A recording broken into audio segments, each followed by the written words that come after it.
Armée, la fête des armées n'est pas cette année le 14 juillet, mais le 15. C'est en effet ce jour qu'a choisi la plus haute juridiction de l'Union européenne, UE, la CJUE, pour appliquer la directive européenne sur le temps de travail à nos forces armées.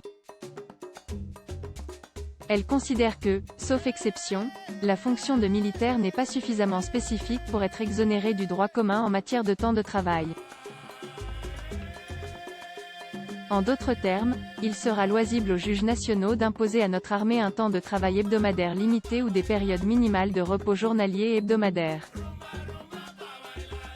Il faut mesurer la gravité pour l'Europe d'une telle décision. Une suite de renoncements d'abord, elle s'inscrit dans une suite de renoncements. Les grandes déclarations n'y font rien. L'UE ne veut pas voir la réalité telle qu'elle est, et reste confite dans le rêve irénique d'un monde mu par le doux commerce, la coopération, les valeurs. Le monde est là, et tout autre, plus dangereux et plus instable qu'il ne l'a été depuis longtemps. Face à ces réalités dérangeantes, hors desquelles, selon le mot du général de Gaulle, il n'est pas de politique qui tienne, que fait l'UE? Elle parle, mais elle n'agit pas, voire, au cas d'espèce, elle agit mal. La création d'une capacité industrielle militaire européenne autonome est cruciale. Le Fonds européen de défense prévu à hauteur de 13 milliards d'euros est diminué par presque 2 d'un trait de plume, pendant que nombre d'États membres achètent sans coup férir sur étagère les matériels américains. L'UE ne prend pas la question de la défense au sérieux.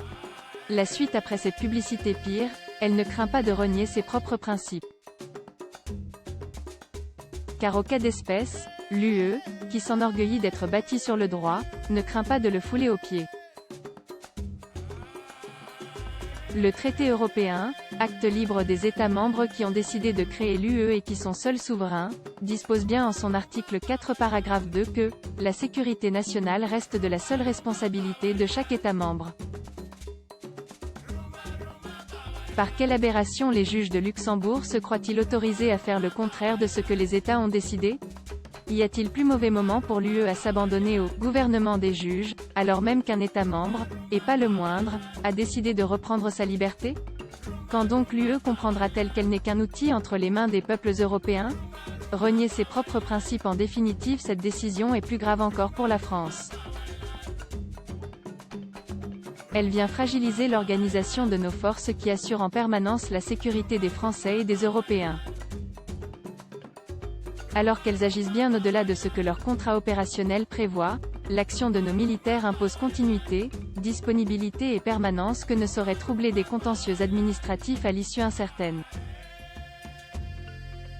La suite après cette publicité, elle jette aussi une lumière crue sur le double langage de nos autorités qui ne craignent pas d'user et d'abuser du ton martial, mais pas contre ceux qui fragilisent nos armées. Qu'a fait le président de la République pour éviter ce Waterloo, lui qui déclarait en octobre 2017, sur ce sujet du temps de travail, je dirais aussi très clairement que ma détermination est complète pour que, aussi bien la gendarmerie que le ministère des Armées ne soient pas concernés par la directive bien connue. Crochet ouvrant, crochet fermant. Les choses sont claires, notifiées à qui de droit, et seront portées jusqu'à leur terme. Rien. Nos armées ont besoin de soutien. Pas de mots. À voir également sur le HuffPost, l'armée déployée en Afrique du Sud après des pillages et la mort de 6 personnes.